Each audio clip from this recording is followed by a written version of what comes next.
tout le monde, bienvenue sur ce nouvel épisode PLT. Je suis accompagné de Gabriel Vachette. Salut tout le monde, salut Julien. Merci de ta présence. Donc là on est dans la boutique, je veux dire éphémère de chez Serica parce que tu déménages. Temporaire, ouais, on est entre deux là. En fait on a déménagé pour redéménager au même endroit parce qu'on s'est installé il y a plus d'1 an à une adresse qui est vraiment la nôtre, qui est au 32 rue de Turenne à Paris. Donc ça c'est le siège historique. Ouais, enfin siège historique on a commencé ailleurs mais là c'est vraiment en tout cas l'adresse où on s'est installé après et on a envie de rester longtemps. Et on en a profité de cette première année passée dans cette boutique pour en faire vraiment un lieu qui est le nôtre. Donc on a tout déménagé, tout cassé, on est en train de tout refaire. Pas moi personnellement, mais une équipe de gens vraiment qui ont fait un beau projet. Donc on a hâte de redécouvrir le salon d'accueil, truc bien sympa pour les clients. En fait, c'est-à-dire qu'un lieu comme ça, donc une boutique, pour nous, c'est vraiment un lieu qu'on imagine comme un lieu d'accueil, de discussion et d'échange. Il y a les produits, bien évidemment, tout autour, mais il y a aussi un univers qu'on a envie de mettre en place et en gros, quand tu rentres chez nous, il faut que tu sois un peu immergé, non pas submergé, mais immergé dans notre univers. Et depuis qu'on travaille ensemble avec Jérôme, mon associé sur Serica, ou tous les gens avec qui je bosse, si tu vas dans nos bureaux ou si tu vas chez nous ou si tu vois un peu tout ce qu'on a pu créer depuis très longtemps maintenant, tout est orienté autour de l'objet, de notre passion pour l'objet en général. Il y a la montre bien évidemment, très prédominante, mais il y a aussi beaucoup d'autres choses. Ouais, il y a plein de choses. Rien qu'ici déjà, il y a plein de choses. Ouais. Et pour nous, cette relation à l'objet, elle est plus que quotidienne, quoi. Elle est continue. Et on a envie de partager ça avec les gens qui viennent chez nous, mais évidemment dans notre boutique. Donc, au 32 rue Turenne, on s'est installé, on a posé nos bagages, on a vécu 1 an, on a appréhendé le lieu pour vraiment comprendre comment il fonctionnait. Et après, on s'est entouré d'un de mes très bons amis qui est un architecte de talent et on a retranscrit beaucoup mieux notre univers à travers ce qui va arriver dans 3 semaines. Bon, si vous ne l'avez pas compris, du coup, on est chez Serica. Ouais, voilà. Exactement. C'est vrai que je n'ai même pas parlé de Serica. C'est vrai, voilà, donc on est chez Serica. Mais donc c'est bien, au moins on a parlé de ça. Ça veut dire que là, finalement, à partir de début octobre, on peut dire ça comme ça. 1er octobre, normalement. 1er octobre, normalement. Allez, on va dire 1er octobre. Ouais, voilà. Ouais. Donc vous pouvez aller sur la nouvelle boutique, en tout cas redesignée, refaite pour vraiment sentir l'univers Serica. On va au 32 rue de Turenne, c'est ça? Exactement, ouais. Pas loin de la place des Vosges, juste à côté. Ouais, parfait. Beau quartier, ouais, sympa. Ouais, le quartier est top. On peut aller boire un verre à côté après, déjeuner. Enfin, c'est bien. C'est un très bon quartier pour nous. Bon, en tout cas, aujourd'hui, tu sais ce qui t'attend dans cet épisode-là. Oui et non. Oui et non. Bon, on va parler un petit peu de Serica, forcément. On va aussi déjà, dans un premier temps, parler un petit peu de toi. Ouais. Parce que comme on a fait l'échange tous les deux au téléphone, je t'ai dit, mais moi, Gabriel Vachette, je ne connais pas. On m'a dit, mais si, c'est le patron de Serica. Ouais, mais en fait, quand on a échangé, tu m'as dit, mais pas que. Et en fait, c'est le pas que qui m'a un peu surpris, c'est qu'en fait, dans le paysage horloger, tu maîtrises quand même pas mal d'éléments, notamment, voilà, on va y venir, mais comme par exemple la chaîne Le Rabilleur, enfin, il y a plusieurs choses. Et ça, j'aimerais bien que tu en parles un petit peu parce que ça fait du sens avec finalement la création de la marque qui peut-être arriver après, tu vois. C'est un cheminement en fait qui s'est fait avec le temps. Je ne sais pas si je maîtrise beaucoup de choses, mais en tout cas, j'ai appréhendé énormément de choses à travers tout ce cheminement que j'ai eu dans l'horlogerie. Grâce finalement si on remonte un peu dans le temps, mais sans aller trop loin. Petit flashback. Voilà, c'est une passion pour l'horlogerie transmise par mon père, qui est collectionneur de montres et qui m'a fait vivre autour de cet objet-là depuis que j'ai 12-13 ans globalement. Okay. Ensuite, quand j'ai commencé à travailler, j'ai travaillé dans le milieu de la communication et en parallèle de mon job, de mon premier vrai job, on va dire, j'ai créé le site Les Rabilleurs en 2009. Ah, c'est 2009 déjà. Ouais, 2009. Avec cette idée de partager ce plaisir que j'avais autour de l'horlogerie, mais aussi de le rendre un peu plus accessible à des gens à l'époque de mon âge, c'est-à-dire 25 ans, en essayant d'écrire des sujets et de retranscrire ce que je voyais. Oui, puis ce que tu ressentais aussi. Mais c'est vrai qu'en 2009, il n'y avait pas énormément de médias. Tu avais la Côte des Montres, tu vois, par exemple, comme site, qui était connu, mais c'était très haut torlo, c'était... En fait, la Côte des Montres... Il n'y avait pas les rabilleurs. Il y avait, à l'époque, c'était des sites qui copiaient-collaient des communiqués de presse de marque. Ou alors des forums. Qui existent encore aujourd'hui. Oui. Et des forums, forums à montre. Ou des forums, voilà. Tu n'avais pas cet entre-deux de quelqu'un qui maîtrisait un minimum son sujet. Parce que c'est important, je pense, quand on se lance dans une prise de parole, de bien comprendre de quoi on parle. Ouais, il faut avoir un peu de pilier quand même. Si tu n'as pas les connaissances, ça ne sert pas à grand-chose. Ouais. Qu'est-ce que tu vas apporter? Non, t'apportes rien, on est d'accord. Voilà. À part ton avis, mais si ton avis il n'a pas de profondeur, ça va être un peu compliqué. Donc c'est déjà d'essayer de bien comprendre de quoi on parle et évidemment d'avoir ce regard sur ce qu'on aime un peu moins. Mais c'est pas parce qu'on n'aime pas que c'est pas bien. C'est juste un point de vue sur un objet, en l'occurrence la montre. Et donc l'Érablière est arrivé comme ça et j'ai fait ça pendant 4 ans le soir et le week-end. Et pendant ces 4 ans, en fait, c'est là où je me suis aussi construit une vraie base de connaissances. Et après, j'ai décidé de démissionner de mon job et j'ai créé une société. Je me suis entouré de gens très compétents. Alors aujourd'hui, j'ai complètement changé de travail. Oui, là, c'est plus la même chose, d'accord. Et aujourd'hui, les Érablières ne sont plus du tout gérés par moi. J'ai absolument aucune... Non, mais c'est important. Voilà, ça, c'est un point qui est hyper important. C'est que quand on a, avec ce cheminement-là, ou avec les Érablières, ensuite on a créé notre première marque qui s'appelle Joseph Bonny. Qui existe encore d'ailleurs. Qui est là et qu'on partage avec Serica ici. Et ensuite Serica, au moment où on a créé Serica avec Jérôme, qui était à la base rédacteur en chef des Érablières. On s'est dit, ok, on crée une autre structure, on se détache complètement de l'aspect média parce qu'on ne voulait pas être jugé maître. Ouais. Oui, je vois ce que tu veux dire, tu voulais une certaine impartialité sur la chose, ouais, et te dire que mon avis n'est pas biaisé et puis je suis... Non, c'est compliqué, tu peux pas créer une montre et commencer à apprécier ou non les autres, et donner ta parole là-dessus, ça se fait, je pense que ça se fait pas. Et d'un autre côté, on pouvait pas avoir une influence sur le média Les Érablières pour parler plus de Serica que d'autres marques.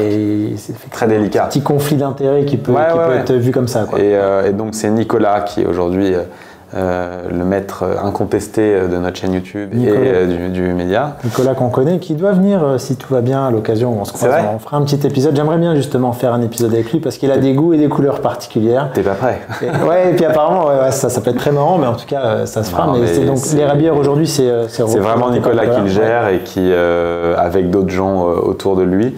Alors je ne vous cache pas que mon bureau est là et il est à peu près là. Mais c'est splitté et c'est surtout on s'éclate parce que lui il s'éclate dans ce qu'il fait et nous dans ce qu'on fait. Donc tu as fait la partie Érablières, Joseph Bonny. Érablières, Joseph Bonny, et après Serica depuis maintenant 5 ans, puisque c'est l'anniversaire cette année de Serica.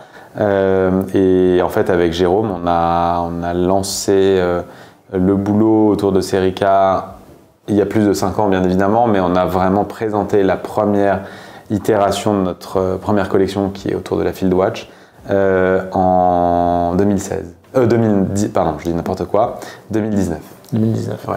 Ça me fait penser d'ailleurs le nom, je ne sais plus où je l'avais vu ou entendu, mais je crois que tu as trouvé ça, je ne sais plus si c'est toi, mais qui a dit j'ai trouvé ça sur une carte, je ne savais plus, et puis du coup ça me parlait bien, et du coup c'est comme ça que c'est né, je crois. En fait, il faut comprendre qu'un nom de marque, c'est extrêmement important. Et quand on cherche, on a le produit et qu'on cherche à véhiculer quelque chose autour du produit, il faut que le nom de la marque soit en cohérence avec le produit et avec ce qu'on veut faire. Et nous, notre idée, et c'est cool d'avoir ce petit plateau en face de nous parce qu'on voit maintenant vraiment la vision qu'on avait et concrétisée avec en objet. C'était vraiment des montres qu'on peut porter au quotidien, que tu peux emmener au bout du monde et que tu peux vraiment porter et qu'elles soient les plus versatiles possibles. Et il y avait cette notion de voyage, cette notion de les emmener loin. Et de revenir avec, bien évidemment. Oui, des aventures avec. Ouais, exactement. Et on était en pleine recherche de noms. Voire même c'était intense parce qu'on s'approchait de plus en plus de la deadline et du lancement. Tu sens que tu es dans le bon truc, des fois tu es dans le bon tunnel, mais tu n'arrives pas à trouver le nom que tu veux, ou tu te dis tiens j'essaye, ça marche pas, c'est une vraie galère. En fait, il y a tellement de paramètres et de composantes liées à un nom, c'est-à-dire qu'il faut qu'il soit dispo aussi, qu'il te plaise, qu'il soit disponible, que tu puisses faire le dépôt dans les temps. Enfin bon, c'est assez long comme process. Et Jérôme est parti à Vienne en voyage vraiment en week-end avec sa femme, et il est allé dans la bibliothèque de Vienne, il a ouvert une carte de la route de la soie et il a vu cette région qui s'appelait Serica, qui n'existe plus, et et la consonance, l'idée du voyage, c'était un peu le bout du monde à cette époque-là. Et il m'a appelé, c'était un samedi, je me souviens très bien, genre 20h, et il me dit je crois que j'ai trouvé quelque chose, et à 20h30 c'était déposé. C'était plié. C'était plié, en tout cas, je vraiment loquer le truc. Mais c'est vrai que ça marche bien. Aujourd'hui, ça marche bien. Le nom passe bien. L'identité, alors on y reviendra aussi là, mais l'identité visuelle c'est immédiatement reconnaissable maintenant. Donc tu sens que il y a certaines marques qui ont leur propre marqueur, même des confrères français. Je pense à Beau Bleu par exemple, tu reconnais tout de suite. Bien sûr. Serica, la dernière fois le mec en avait nos poignets, j'ai à 3 km, je fais bon, je sais ce que c'est. Et du coup, c'est vrai qu'entre le nom, la montre, etc., vous avez vraiment, comme tu dis, réussi à créer cet univers qui est du coup maintenant propre à la marque. C'était très important pour nous parce que en fait, c'était notre métier avant. De retranscrire l'univers d'une marque à travers un article, à travers une vidéo ou à travers des podcasts, parce qu'on a fait aussi des podcasts. Et tout ça, moi j'étais conscient que c'était un travail qui était long, en fait, sur le long terme. Et je pense qu'on est au début de ce qu'on veut faire. T'as déjà passé la barrière là, enfin vous passez la barrière des 5 ans. On passe la barrière des 5 ans, je pense qu'on est capable d'affirmer beaucoup de choses. Mais je pense, on pourra revenir si tu veux sur la notion de marque, je pense qu'une marque, et c'est même pas moi qui le pense, là je vole les mots d'Alain, un très bon ami qui a une marque aussi qui s'appelle Marchlab, qu'une marque ça se construit et qu'on peut se considérer qu'on est vraiment une marque entre 5 et 10 ans, pas avant. Parce que quand tu construis une marque, tu as un nom, tu as un produit, certes, très bien. Mais là, tu es encore dans les balbutiements, tu es un projet. Tu es au début. Tu es un projet. Tu vas mettre des montres au poignet de plein de gens, si ça fonctionne bien sur ta première production. Ouais. Et ensuite, tu vas devoir travailler pour que les autres produits qui suivent soient au niveau supérieur, et surtout qu'il y ait une vraie cohérence entre ce que tu vas faire entre ta première montre et la troisième. Et puis que ça réponde aussi aux attentes de ta communauté, que tu commences aussi à te former. Enfin, toi, il y a un peu les deux, même si tu ouvres un spectre en disant bon, je vais forcément toucher d'autres potentiels clients, faut quand même que je ne perde pas finalement ceux que j'embarque en même temps dans le train. Quoi. Non, mais après, tu as deux approches aussi. Je pense que tu as l'approche de tu sais ce que tu veux faire et tu vas proposer quelque chose aux gens, ou alors tu vas écouter ce qu'on te dit et tu vas faire en fonction d'eux. Nous, j'avoue qu'on est assez. La première approche. Ouais, on écoute bien évidemment, et c'est important d'être à l'écoute. Il y a toujours des retours constructifs qu'il faut mettre sur certains produits. En revanche, il n'y a jamais, et je pense qu'il n'y en aura jamais, connaissant Jérôme qui est en charge du design, il y a très rarement les idées sont déjà là depuis déjà très longtemps, et ce qu'on veut apporter, c'est quelque chose de différent aussi, donc qui nous est propre. Oui, si quelqu'un veut retrouver ce qu'il voit ailleurs, il va dans l'autre marque, il n'y a pas chez moi. Ça sert à rien. Donc j'avoue que c'est un travail qui est très personnel à la base. Mais du coup, pour la marque, voilà, je pense vraiment que si on se reparle dans 5 ans, qu'on est toujours là, qu'on aura assuré, on est déjà capable de l'assurer, mais d'assurer tout ce qui va après la vente aussi, parce que franchement, c'est du boulot. Quand tu dis ça, tu parles uniquement de la notion de SAV ou tu entends quoi par là? Tout, il y a évidemment le SAV, c'est important, parce que quand on achète une montre chez nous, on sait qu'il y a des horlogers qui sont là maintenant à plein temps pour s'en occuper si besoin, qu'on est capable de répondre aux quatre coins du monde et de rapatrier des montres s'il faut en 48 heures ou un peu plus forcément si c'est en Australie. Demain aussi, on sera capable peut-être, j'espère, de pouvoir voir des séries K à d'autres endroits qu'à Paris. Ça, c'est aussi un travail. En termes de boutique, tu parles ? De boutique, de revendeur, mais j'ai en termes de présence. De présence, parce qu'une montre, ça s'essaye, c'est important. On en est très conscient. C'est aussi pour ça qu'on a ouvert notre boutique très tôt dans l'aventure, parce que je pense que c'est 2021, genre juste après le Covid. Donc en fait. C'est vrai que c'est bien, quand tu peux venir essayer, c'est quand même, il n'y a pas photo. C'est pour ça qu'on fait des salons aussi, énormément de salons, de plus en plus en France et dans le monde entier pour aller présenter. Dont le dernier en Suisse, là. Alors on n'était pas en Suisse, là on n'a pas présenté, on était là vraiment pour... Oui, mais je veux dire, tu étais sur le salon là. On était au Geneva Watch Days, mais un peu en mode off. En revanche, on a fait... C'était en mode off, mais tout le monde le savait, du coup tu sais, c'était... Oui, mais on n'avait rien à présenter, mis à part la montre que j'ai au poignet et autres. Ouais, mais c'est sympa. On n'arrivait pas avec un truc, hop là, regarde. C'était pas le but, mais c'était aussi de voir...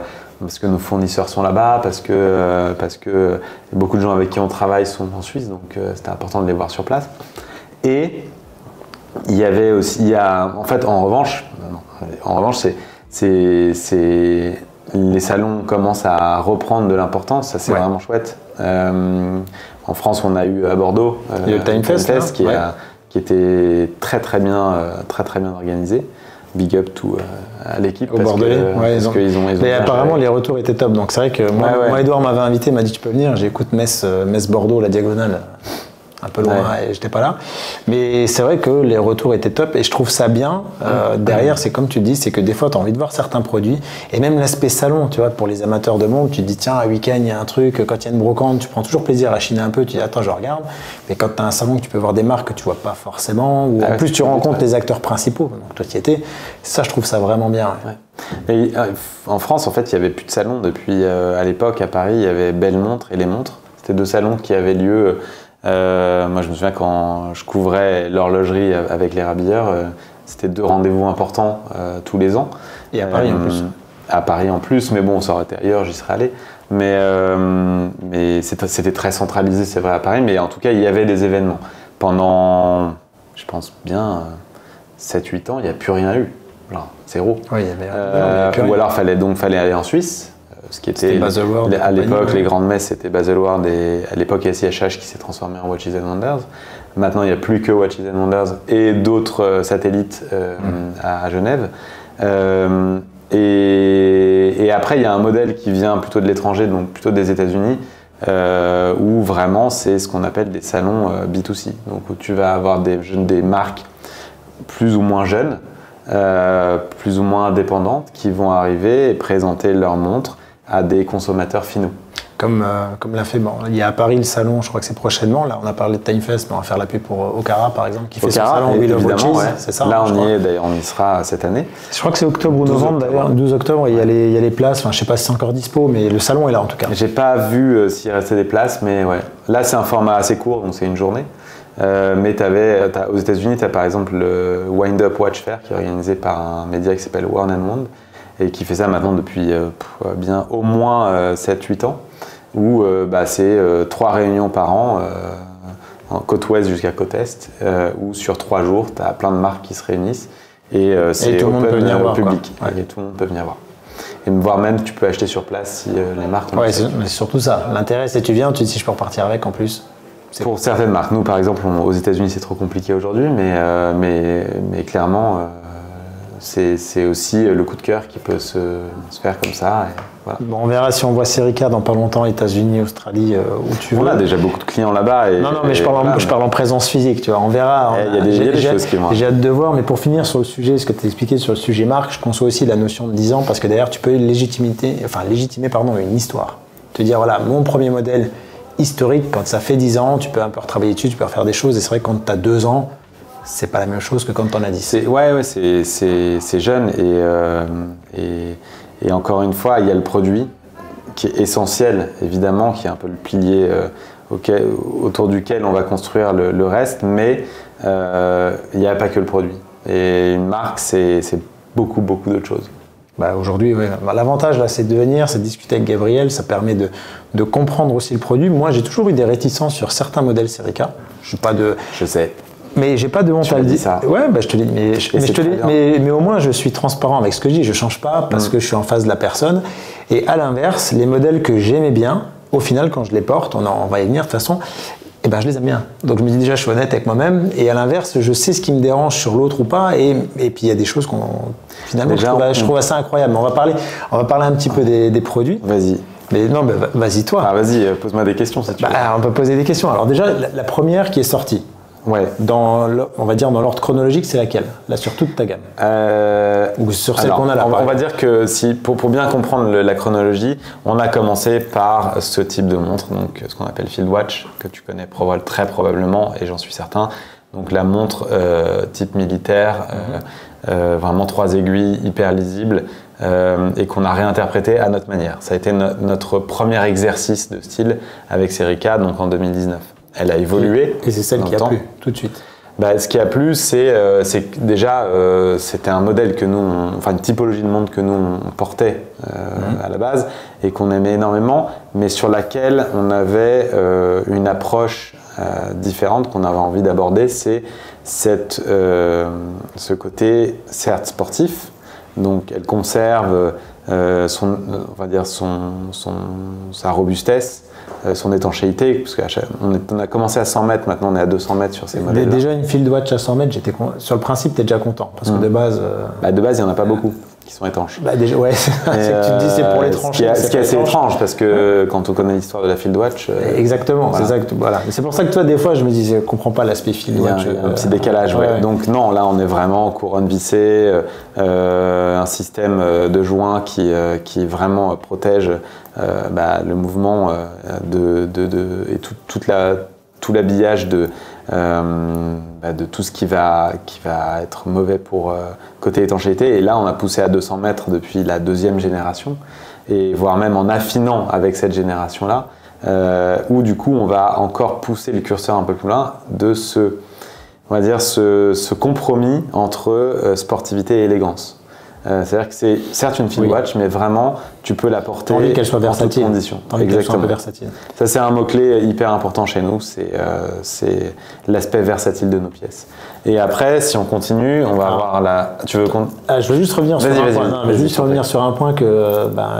le jeune qui était là tout à l'heure quand je suis venu Arthur m'a montré, c'est sur ce bracelet. Ouais, le bon clip. Alors, je sais pas si je peux le faire, mais il a tiré dessus comme un port. Tu peux y aller. Et ouais, je veux bien essayer. Mais ça bouge pas. Je me suis dit, ouais, et quand on le prend en main, tu te dis, non, c'est une quincaille. C'est-à-dire que tu prends ça, tu enlèves le bracelet, tu mets une montre dégueulasse dessus en breloque, tu dis au mec en brocante, ouais, ça vaut 2 €.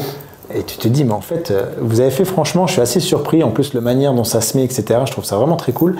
Et en fait, toi, je me suis dit, putain, ce bracelet, il me dérange un peu. Mais d'un autre côté, il m'intrigue énormément. Je l'ai passé, j'ai fait, en fait, c'est trop. Une fois que tu l'as au poignet. En fait, c'est ça. Et c'est ça entre la différence entre ce que tu vois, des fois la sensation, le bruit, ça joue aussi beaucoup, et le porter, tu te dis, ouais, c'est un gros confort. Nous, il faut comprendre que le bracelet est une composante extrêmement importante de la montre. Pourquoi? Parce que les premières choses qu'on a construit, qu'on a fait faire sous notre autre marque Joseph Bonny, c'est des bracelets de montre. Ouais. D'ailleurs, on en parlait tout à l'heure, j'étais dans le Limousin il y a quelques heures, et tout ce qui est cuir, on travaille là-bas, et c'est vraiment avec cet atelier-là qu'on a conceptualisé nos formes, nos exigences en termes de robustesse, mais aussi de finesse sur tout ce qui est cuir. Et après, on a toujours eu cette idée d'avoir en fait un bracelet qui est le plus confortable au poignet, que tu le mettes de la première fois ou la 100e fois. Pour nous, ça c'est une exigence, parce que en tant que consommateur à la base de montres, il n'y a rien de pire pour moi que de mettre une montre au poignet, d'avoir un bracelet droit comme ça avec des renforts énormes, et quand j'essaie de la mettre, je suis obligé de tirer dessus, de le malaxer comme il faut pour me sentir à peu près à l'aise avec l'objet au poignet. Ça, c'est un truc, c'est... mais de toute façon, le confort de ça porter... marche pas. Bon, là, ça marche pas parce que j'ai une vieille Seiko, tu vois, qui est toute fine, mais quand tu la mets, j'ai eu effectivement ce que tu dis, cette sensation-là, c'est que tu te dis, en fait, c'est comme quand tu as des vieilles baskets où tu te sens bien dedans, tu te mets dedans et tu te dis, ouais, en fait, c'est nickel. Alors moi, j'ai un petit poignet. Non, mais on a 3 tailles maintenant. Ouais. Non, mais... Là, il faut bien que tu le clips. Mais je voulais juste la...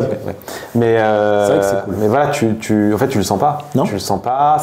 C'est vraiment, ça répond à tous les besoins qu'on peut avoir avec cette montre-là. Donc, tu peux te baigner avec.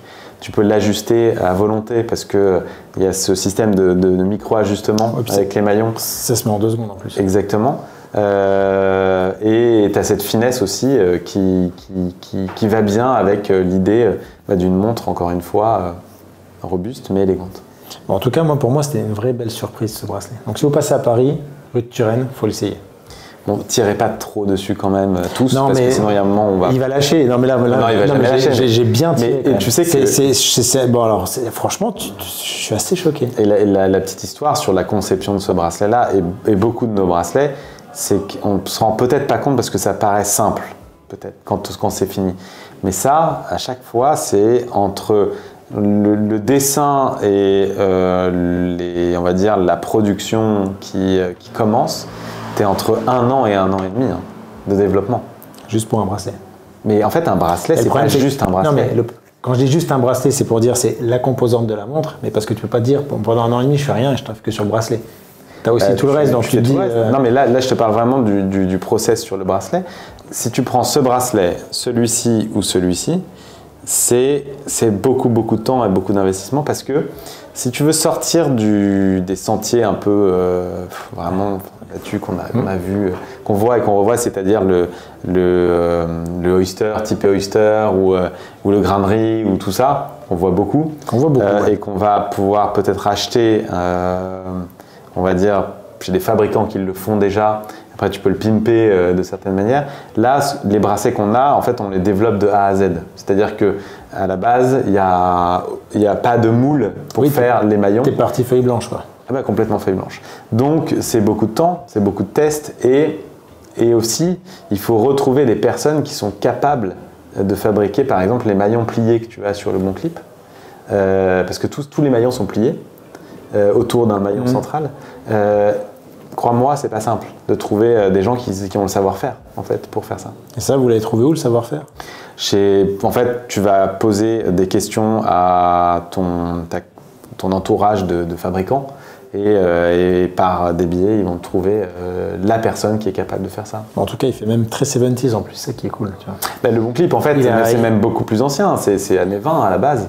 Le bon clip, on n'a pas. Alors, on est propriétaire du nom. Mais de l'acier, tu vois ce que je veux dire. Ouais, mais le système existe depuis les années 20. Et on a même retrouvé des publicités Rolex à l'époque avec le bon clip. Elles étaient vendues sur bon clip, c'était les bubble back. Donc avant les oysters qu'on connaît aujourd'hui, tu avais ces bubble back qui sont un peu plus épaisses, un peu plus rondes et qui étaient proposées de temps en temps sur bon clip. Ce serait peut-être pas une mauvaise idée qu'ils ressortent. Bah maintenant, ils ont installé aussi leur code, mais bon, en tout cas, ce bracelet, il est... En tout cas, le bracelet, là, il est top. Ça, c'est la première, donc on va dire ça dans le sens-là. On va dire que dans la chronologie, c'est vraiment la première approche. On continue dans le temps avec la montre de plongée que je porte aujourd'hui et qui est aussi sur le plateau. Donc la référence 5303. Qui est pour moi l'une des plus connues aujourd'hui, tu vois. Et dans cette version bleue qui nous a vraiment, je pense, particulièrement en France, mis sur la carte. Je pense c'est toujours pareil, un produit quand il sort et une montre quand on la sort, il y a une composante de beaucoup de choses pour qu'elle soit mise en avant de la meilleure manière qui soit. Et je pense qu'elle est sortie au bon moment. Elle a été relayée de manière assez importante, sans on a bossé évidemment pour que les gens puissent la voir et en parler, mais j'avoue que cette montre-là nous a... Un bel alignement des planètes, quoi. Ouais. Quand elle est sortie. Mais c'est vrai que quand tu la prends, celle-ci, moi j'aimais moins esthétiquement ce premier modèle. Par contre, j'adorais celle-ci quand vous étiez en photo, le système que tu as mis en fait de N-Link.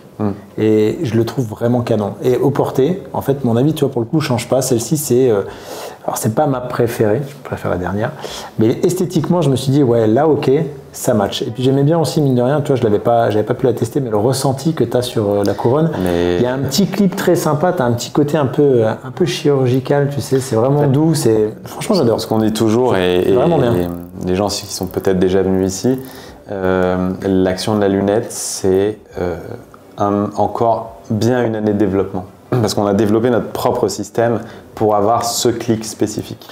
C'est bien, tu as travaillé un peu comme les bagnoles, tu sais, quand les mecs ils ferment les portes 200 fois pour dire ouais, le bruit ne va pas, ça transmet pas ça. Mais c'est vrai, en fait, alors je sais pas s'il y en a qui se servent beaucoup de la lunette, hein, certainement, mais quand tu as envie de jouer avec, tu as un petit côté satisfaisant. C'est vrai. D'autant plus que cette lunette, elle a une double fonction. Tu peux avoir à la fois le côté de mesure des minutes, mais aussi des heures. Donc tu peux l'utiliser si tu voyages un peu à la façon d'un GMT. Donc ça te permet... c'est un deuxième fuseau horaire, quoi.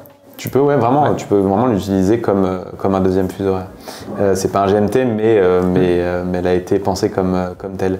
Et c'est vrai que ce clic, en fait, j'ai la petite anecdote vraiment sympa pour le coup liée à ça, c'est que on parlait des salons. J'étais à San Francisco en début d'année pour faire le salon là-bas qu'on fait tous les ans. Et avant, on se balade un petit peu dans la ville et forcément on aime les montres, donc on va faire des boutiques de montres. Et on arrive chez... Ils changent pas, quoi. On arrive chez Bucherer, qui est dans le centre de San Francisco. Et on était avec Arthur, dont tu parlais, et une autre personne. Et on rentre, et là, la responsable de la boutique nous regarde, elle regarde notre montre et elle fait « Ah, c'est une Serica ?» Et on lui dit bah ouais, mais t'es un peu étonné qu'elle connaisse ça. Et elle dit je peux tester la lunette, ça vous dérange pas? Parce que on m'a dit que c'était vraiment une des meilleures lunettes du marché en ce moment. Je peux essayer? Et là, franchement, ça a été mon argument pendant tout le salon après. C'était génial. Mais c'est vrai que la sensation de lunette est top. La seule fois où j'ai senti un peu cette sensation-là, c'était sur une Breitling, une Navitimer.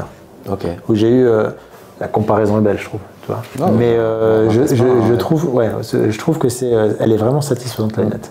Donc sa deuxième qui est sortie, qui marche bien, parce que sur les réseaux ou sur les groupes Serica, qu'on a fait évoluer évidemment une fois, mais évidemment, c'est d'ailleurs pas ça, c'est qu'on a tout lissé l'offre sur de la chronométrie, donc certification COSC qui est automatique, donc celle-là est passée COSC dans sa deuxième génération.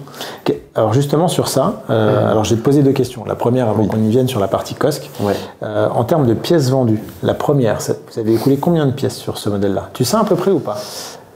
Franchement, je vais à la louche, je vais pouvoir te dire, parce que en fait on a commencé nous très progressivement. Il faut savoir qu'on n'a pas d'investisseurs, on n'a pas de fonds derrière nous, donc on s'est autofinancé totalement. Donc quand tu lances ta première production de 500 pièces, parce que c'est un peu le minimum quand tu lances une production de montre, autant te dire que l'investissement, il est... Bah, t'espères que ça marche bien. Tu serres un petit peu les fesses. Hein.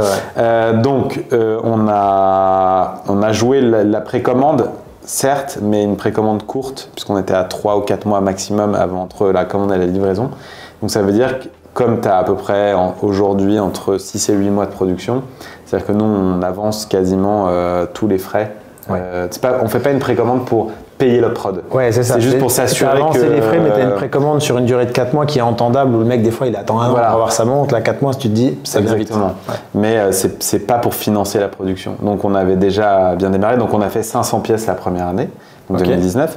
Ensuite, on a dû faire autour de 1000 pièces, je pense, en production la deuxième année. Pour arriver aujourd'hui, on est à peu près, cette année, on sera entre 4 et 5 000 pièces produites. En l'espace, on va dire, de 5 ans, 2019, c'est une sacrée évolution quand même. Tu vois, donc, on en est conscient, surtout quand on passe les commandes. C'est un beau succès. Non, mais tu vois, des fois, c'est bien de les vendre. Il faut les produire et les vendre. Mais on a vraiment beaucoup de chance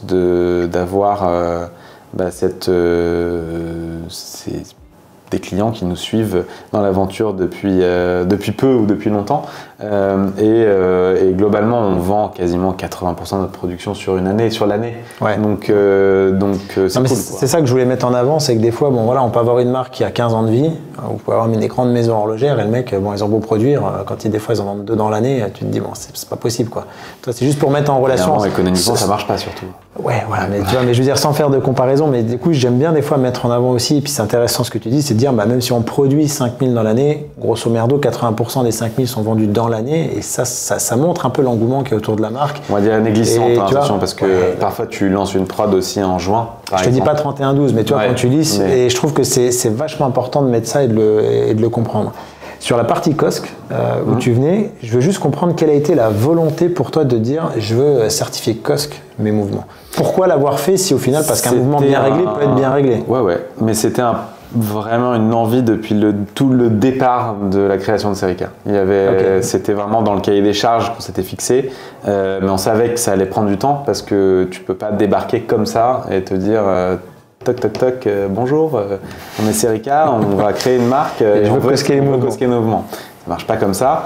Il faut on va dire, une preuve de valeur de ce que tu fais, non pas financière, mais de valeur de produit.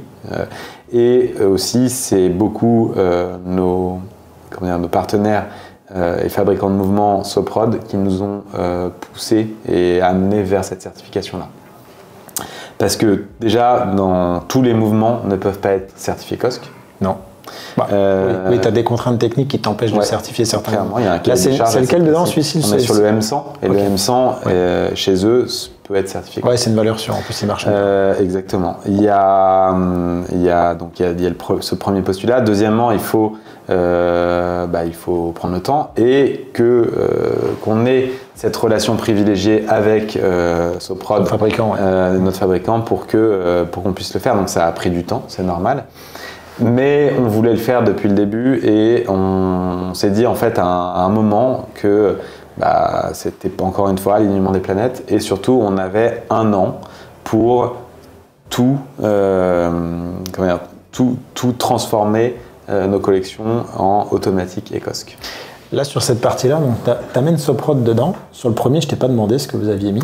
Alors on a commencé avec ETA, on a bossé aussi avec STP et après on est rentré en contact avec Soprod et l'aventure a plutôt bien fonctionné dans ce sens-là avec eux et maintenant on est full Soprod.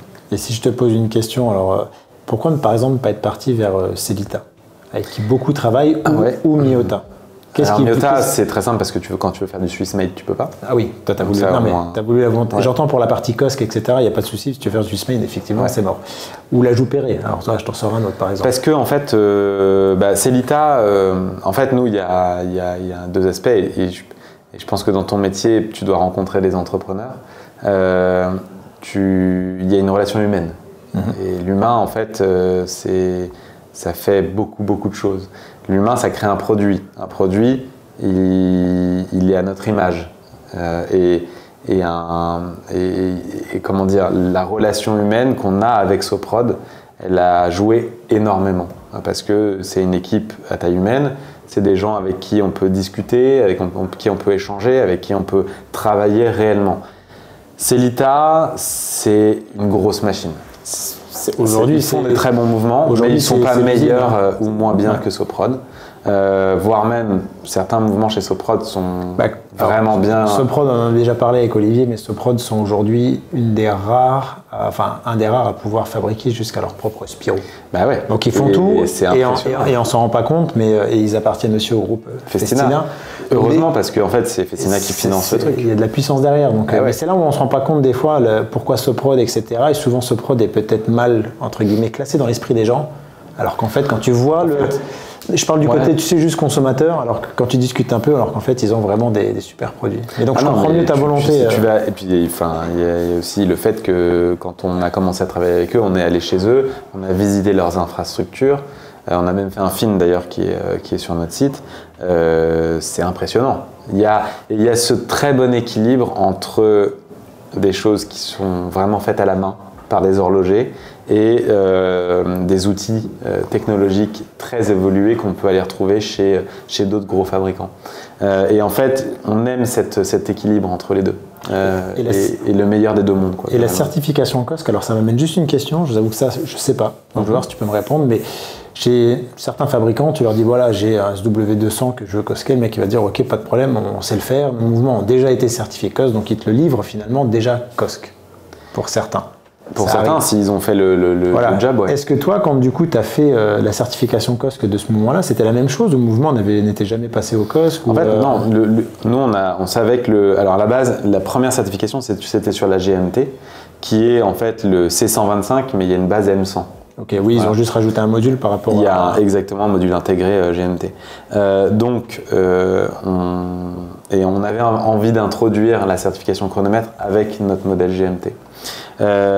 Et comment ça se passe concrètement, c'est que quand on va commander nos mouvements auprès de Soprod, on va prendre, en fait tu prends ta base, ensuite tu choisis tes finitions, tu choisis ton réglage et ensuite si ta marque est acceptée pour être certifiée chronomètre, bah, c'est Soprod qui gère en fait le flux de mouvements qui vont envoyer au sein du COSC, qui vont être pour testés. faire les tests et puis revenir. Les mouvements sont ensuite de retour chez Soprod et ensuite on va les assembler. Je me suis permis, parce que tu vois, pour le coup celle-ci c'était ma préférée, j'adorais le combo noir et blanc. Quand je la voyais porter aux autres, j'aimais moins, et en fait elle est bien. En fait elle est vraiment bien. Le GMT c'était notre troisième interprétation d'un grand classique horloger. Donc après avoir fait la file, la montre de plongée, c'était la GMT qui était pour nous une de ces trois, et il y a d'autres typologies de montres qu'on aime beaucoup, mais qu'on a envie d'avoir dans une collection et au poignet si on aime les montres de sport. Et donc encore une fois, ce jeu très subtil de réinterpréter quelque chose qui existe déjà, mais à notre manière pour qu'il soit Serica et pas wannabe quelque chose d'autre. C'est ce que je te dis, l'ADN on la retrouve, celle-ci au poignet je reconnais. J'aime beaucoup aussi le bracelet, alors il m'a dit que c'était 20-14. Ouais. Je pensais que c'était 20, je dis ouais c'est 20-16, il me dit non c'est 20-14, c'est vrai que cette finesse c'est hyper agréable. Et je te disais, ça, pareil quand on va sortir un bracelet caoutchouc, qui, je pense, dans la tête de beaucoup de gens, le caoutchouc, c'est le vulgaire tropique un peu bas de gamme qu'on peut aller trouver sur Alibaba à 10 balles. Non. Et 10 balles, t'en as 4. Ouais, 10 balles, t'en as 4. Non, et là, on a bossé ce bracelet comme un vrai bracelet de montre. Donc la finesse, la typologie de construction, le grain qu'on a voulu, qui est un grain façon cuir et spécifiquement pigskin, la finesse comme tu le disais avec la chute, et ça en fait tu es obligé de recréer un moule complètement parce que c'est de l'injection, et en fait comme dans tout et dans le monde dans lequel on vit aujourd'hui particulièrement, un même sujet, donc un même objet va avoir une interprétation très bas de gamme comme très haut de gamme. Oui, ça dépend. Et là vraiment on est dans une approche qui est on l'a tellement attendu ce bracelet, très honnêtement, tous nos produits on les attend longtemps, mais là c'est encore plus frais parce qu'on l'a sorti il n'y a pas très longtemps et ça a mis un temps phénoménal. Vous l'avez bien réussi. Tant mieux. Il est bien. Mais en fait le truc c'est que tu dois acheter un moule, faire un moule. Et déjà ça coûte. Et c'est très cher. Ouais, parce que tu n'as pas le moule de base de l'usine, donc ils vont venir ça. Déjà là, ils t'envoient la facture, tu dis bon, faut être sûr de pas se couper. Quand tu fais ton moule, t'es pas sûr à 100% que le résultat que tu vas avoir va aller au niveau de tes espérances. Tu as des sueurs. Pourquoi ne pas avoir mis de pompe rapide? Parce que le bracelet, c'est vrai qu'il est tellement beau, tu pourrais te dire, du coup, quand je vais l'enlever, alors ça s'enlève facile, ça se voit, mais tu pourrais dire, tiens, ça me ferait chier de l'abîmer. Pourquoi vous n'avez pas eu cette volonté de mettre des pompes rapides? Pour nous, ça va à l'encontre de ce qu'on essaye de faire. Parce que la pompe rapide, c'est rapide, c'est pratique. Mais c'est pas très esthétique. Très honnêtement, la petite et deuxièmement, ça fragilise le bracelet puisque tu vas créer en fait un trou, un endroit stratégique de là où ton bracelet est maintenu. Et souvent, les pompes, et très souvent, majoritairement, les pompes utilisées pour les pompes rapides sont fines. Nous, on est sur des pompes minimum 2 mm d'épaisseur. Donc, en fait, ça va à la totale l'encontre de ce qu'on va te promettre en termes de promesses produits. C'est quelque chose de robuste et d'élégant. Donc voilà, tu as ta réponse. Et surtout, franchement, c'est vrai qu'il est bien. Il y a un moment où tu apprends à faire tes lacets. Oui, et à un moment avec un petit bergeon, franchement ça prend 2 minutes 30. J'ai pas dit que c'était compliqué, mais en fait tout simplement pourquoi je lui pose cette question-là, je voulais avoir ta réponse parce que du coup tout à l'heure quand je suis arrivé un petit peu en avance, tu avais un client qui lui a dit « Ah pourquoi vous n'avez pas de pompe rapide ?» Alors j'ai pas écouté la réponse et je me suis dit je vais la poser à Gabriel. On aura peut-être des réponses différentes entre Arthur et moi, mais je pense pas. J'ai pas eu la réponse d'Arthur. Il y a un aspect vraiment fonctionnel premier, c'est de ne pas fragiliser la pièce à la base.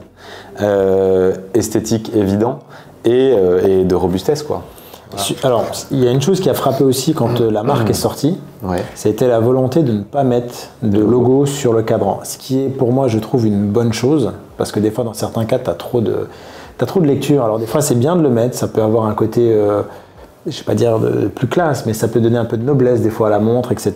Pourquoi vous avez vraiment pas voulu mettre? Tu as voulu que ça soit l'esthétique qui parle pour toi plus que le nom? En fait, si tu reprends de manière hiérarchique ce qu'on a dit, c'est qu'on a commencé par une Field Watch. Et la première itération de la Field Watch avait un double compteur avec les 24 au centre et les 12 à l'extérieur. Ouais, donc en fait déjà si tu rajoutais un logo là-dessus, tu perdais l'information. Ou tu étais obligé de tout excentrer donc à l'extérieur du cadran. Et donc en fait ça créait un vide qui n'était pas beau. Ça c'était une des composantes. On avait envie de créer encore une fois un objet et la marque devait suivre derrière.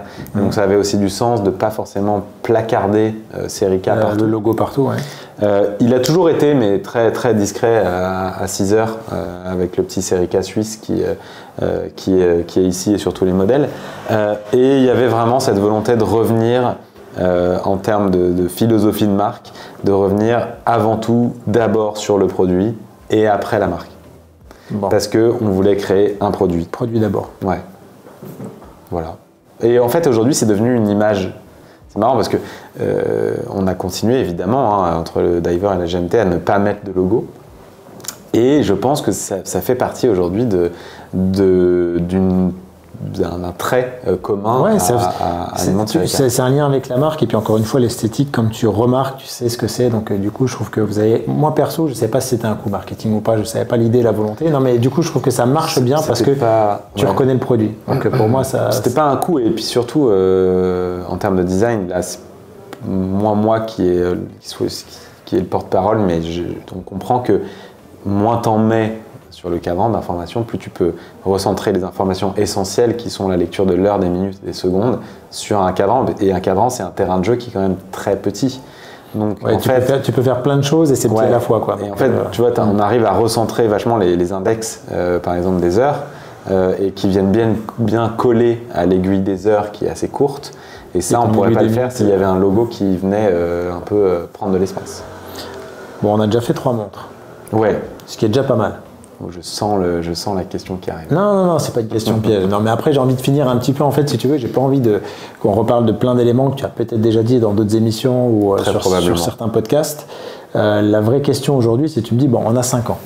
On a 5 ans. Ok. Est-ce que tu as prévu de fêter les 5 ans d'une certaine manière? De plein de manières. Plein de manières. Je ne vais pas faire de promesses que je ne pourrais pas tenir. Il y a évidemment énormément de choses qu'on a envie de faire. Après, encore une fois, je pense que ça va être 5 ans qui vont démarrer peut-être l'anniversaire. C'est 5 ans qui vont se transformer en 5 ans, tu sais. Non, peut-être pas, mais ça va peut-être pas être que sur 2024.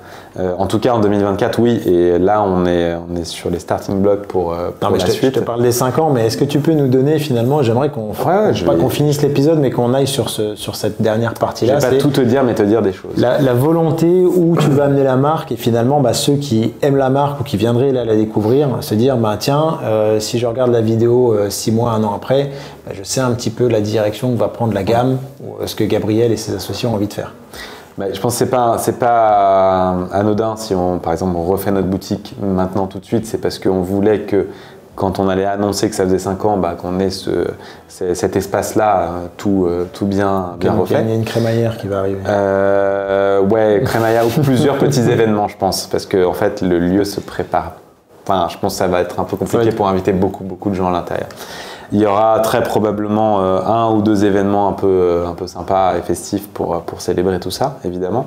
En termes de produits, parce que c'est ce qui nous intéresse avant tout, il y a une collection qu'on va présenter courant novembre, qui sera une 4e collection, qui ne sera pas la collection anniversaire, parce que c'est une collection qui va perdurer dans le temps pendant très longtemps, mais qui va être aussi quand même un moment de communication important pour appuyer sur le fait que c'est Rika à 5 ans. Et on s'attend à quoi au mois de novembre? On peut avoir une petite info, mais la vidéo, si tu veux, je peux la faire sortir juste, tu vois, fin octobre, comme ça, il n'y a pas trop... Non, mais même jusqu'à fin octobre, même jusqu'à la date précise à laquelle on va présenter la pièce, on veut garder ça surprise parce que c'est honnêtement, je pense, une grosse surprise, dans le sens où je pense qu'on ne nous attend pas sur ce territoire-là. Bon, déjà là, t'en dis beaucoup, voilà. Tu vois, donc c'est déjà sympa. J'aimerais pouvoir en dire plus, mais ça s'entend. Franchement, on en reparle. Donc en novembre, en tout cas, on vous attend avec une nouvelle proposition. Exactement. Qui va être une collection pérenne, du coup, de ce que je comprends. Tout à fait. Et toi, dans les années à venir, où est-ce que, avec tes associés, du moins, où est-ce que vous voulez emmener la marque? C'est-à-dire, est-ce que tu as envie de... Alors je te dis ça comme ça parce que je fais des vidéos avec Olivier, est-ce que tu as envie, et puis on me l'a demandé, est-ce que tu as envie un jour de développer ou de mettre un tourbillon dans une de tes montres? Est-ce que tu as envie de faire une montre, un chrono, ou alors est-ce que tu dis non, de par l'ADN, on va toujours rester un petit peu dans cet ADN Field Watch ou pas? Bon là apparemment en novembre il va y avoir une surprise, tu vois, mais sur du long terme. C'est plein de très bonnes questions. En fait, on sait où on veut amener, en termes de produits, on sait où on veut aller, je pense jusqu'à 2000 loin. Parce que encore une fois, entre le premier dessin et là pour la montre, et le dernier prototype, on va dire, on est sur des temps très longs.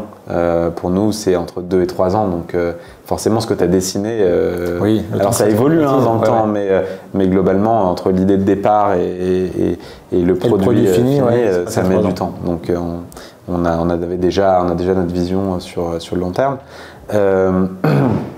L'emmener, pour répondre sur la première question, donc le tourbillon, je pense que très honnêtement, c'est pas du tout encore dans nos préoccupations, et surtout je pense qu'on n'est pas, c'est pas une complication horlogère qui est dans notre ADN aujourd'hui, en tout cas en priorité. On peut jamais dire jamais, parce que encore une fois, il peut y avoir une Serica à feu en e-watch. Tu vois, on peut dire ça comme ça un jour. Je sais pas, on e-watch on n'est jamais allé, je sais pas si on ira, je sais pas. Franchement, là je suis incapable de dire parce que je ne sais pas.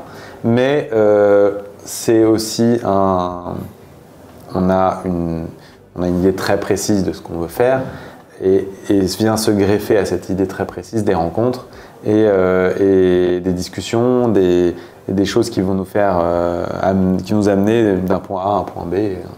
Donc je peux pas dire non, mais je peux pas dire oui non plus parce que ça, je peux pas dire oui à mon avis dans les 5 prochaines années, parce que je sais ce qu'on va faire ces 5 prochaines années. En revanche, l'idée vraiment qui sera toujours là, j'espère, dans 5, 10, 15, 20, 30 ans, ou plus, c'est de créer des montres qui soient très intemporels et qu'on puisse vraiment porter au quotidien pour très longtemps. Dans leur conception, bien évidemment, mais dans leur design également. Leur design, oui, pas que tu te dises, tiens, je l'ai acheté, je me lasse au bout de 2 ans, j'en veux plus, quoi. Ouais, exactement. Donc pas répondre à des tendances. Tu vois, t'as pas de cadran bleu Tiffany chez nous, ça n'existe pas, ou de choses comme ça, parce que pas de squelette, pas de squelette, parce qu'en fait, on veut que vraiment les montres qu'on a au poignet aujourd'hui, on a envie de les apprécier pendant très longtemps, et c'est important. Sur des différentes approches, comme on a fait la file, la plongeuse et la GMT. Évidemment, il y aura d'autres approches qui vont arriver. Une 4e au mois de novembre, qui sera assez dans la même famille, mais assez différente. Si tu me sors un cadran Tiffany, je t'écris tout de suite. Non, non, ça risque pas. L'année prochaine ou l'année d'après, très probablement autre chose. On nous demande beaucoup un chrono, on nous parle aussi de beaucoup de choses. Évidemment, tout ça c'est dans les papiers. Oui, et puis c'est des produits des fois que dans certaines gammes, tu dis tiens, c'est vrai que c'est une complication qui va bien et qu'est-ce qu'on peut faire nous dans notre ADN? Peut-être que toi tu dis on pourrait peut-être nous travailler le chrono à notre sauce. En fait, le truc, si on parle du chrono, parce que c'est quelque chose sur lequel on bosse et on réfléchit, mais le chrono, il y a un élément essentiel, c'est le mouvement. On n'y pense pas assez. Et que si tu veux faire un chronographe aujourd'hui suisse avec une épaisseur qui soit raisonnable, c'est ce que j'allais dire. Si tu veux pas te retrouver avec sur 15 un chrono mm intégré, et ben en fait, tu as très peu d'options en Suisse. Et jusqu'à l'année dernière, on n'avait aucune visibilité. On a peut-être trouvé, on n'est pas encore certain, mais ça va mettre du temps. Et nous, c'est en revanche faire le compromis de se dire ah, mais on a un mouvement, un 77-50, on va mettre dedans, mais on va le travailler d'une certaine manière pour que de face, ça soit OK, mais quand tu l'as au poignet, ça soit un steak. Non, c'est hors de question. Donc, on va attendre de trouver la bonne solution en termes de mouvement pour continuer à bosser avec cette approche-là. Encore une fois, de sportivité, mais de raffinement. Et puis surtout, comme tu es sur des diamètres qui sont quand même contenus, si tu mets un pavé comme ça… Exactement, les proportions, ça ne va pas le faire. Ouais. Bon, en tout cas, on a compris qu'il y avait potentiellement un jour un chrono dans la gamme. Ça, c'est sympa. Non, mais c'est bien, ça s'entend aussi, tu vois, dans une évolution de gamme. Et si, allez, je vais te poser une dernière question quand même, parce que même si on se parle de complications, mais on va dire que c'est ta marque. Ok, tu as créé ça, etc. Ouais. Toi, dans ton fort intérieur, tu te dis, moi, j'aimerais, à titre perso, une Serica dingue. Qu'est-ce que tu aimerais mettre dedans? Si tu pouvais, toi, sans dire, tiens, de toute façon, on va le faire, mais si tu pouvais demain me dire, écoute, moi, je sais pas, moi, je vais me péter une grande sonnerie dans une Serica, ça serait un délire que je kifferais. Qu'est-ce que tu aimerais faire? Écoute, je vais être très honnête avec toi. Aujourd'hui, ce que j'ai envie de faire, et je pense que je suis pas le seul, c'est peut-être pas dans le mouvement, mais c'est plus dans l'habillage et dans les matériaux. Parce que le mouvement, en fait, grande sonnerie, c'est magnifique. Non, mais je te disais ça, tu vois, et du coup, j'aime bien cette réponse à une autre chose. Toutes les complications qu'on va tous connaître, oui, c'est incroyable. Encore une fois, il faut que ça colle avec la marque. C'est-à-dire qu'en fait, je pense que si tu n'as pas de grande sonnerie chez Rolex, c'est pour une bonne raison. C'est que Rolex, c'est des montres-outils à la base.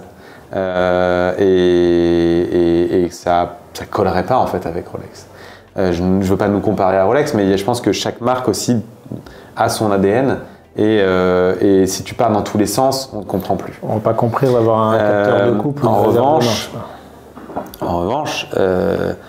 je ne te cache pas qu'un jour avoir une Serica en or, ça travaille un petit peu. Voilà. Je ne m'attendais pas à l'or, mais je ne savais pas quel type. Okay. Et en fait, c'est des préoccupations. On n'est pas les seuls. Enfin, nous, ça nous plaît parce que c'est un matériau qui nous plaît beaucoup. On ne sait pas si on va y arriver un jour, encore une fois, parce que c'est très complexe en fait, parce que tu dois refaire un outillage complet. Ça se travaille pas le même outillage que l'acier. Et en plus de ça, le prix de l'or, c'est pas le même conséquent. Donc voilà, par exemple, c'est des questions qu'on peut se poser de temps en temps et on en vient à rêver. Mais est-ce qu'on va le faire? On verra. Voilà. Écoute. C'est bien de rêver encore. Ouais, faut donner un petit peu de… On est dans un monde où tu as un film, il sort, tu l'as le lendemain chez toi sur ton écran, ou une musique, elle sort, elle est déjà dans tes oreilles. Nous, on redécouvre aussi le temps long en fait, et il y a un plaisir qui est immense de rêver de l'objet que tu as sur un papier ou derrière sur un écran d'ordinateur et de l'attendre. Parfois, nous, on l'attend 1 an et demi, tu vois. C'est un peu comme la séduction. Quand ça va trop vite, ça perd son charme. Je ne dirai pas plus, ce sera peut-être le mot de la fin. Écoute, je te propose qu'on termine là-dessus. Ça me va très bien. Hyper agréable. Je te remercie pour ton accueil. Merci à toi. Je vous précise juste 2 choses.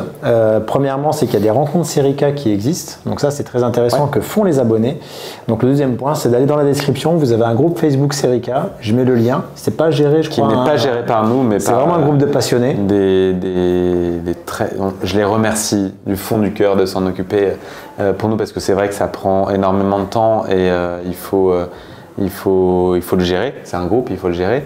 On sait qu'il grossit beaucoup et on met en revanche un point d'honneur à ne jamais intervenir dedans ou dans n'importe quel autre groupe qui peut être créé autour de notre parc, parce que c'est important d'avoir aussi une voix totalement indépendante vis-à-vis de notre marque. C'est cool. Un groupe de passionnés. Donc, je vous mets le lien dans la description.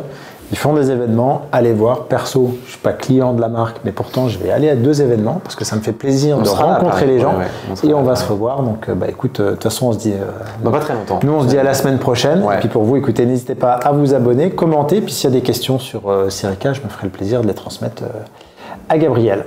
Salut tout le monde et puis merci beaucoup. À très bientôt. Salut. Ciao.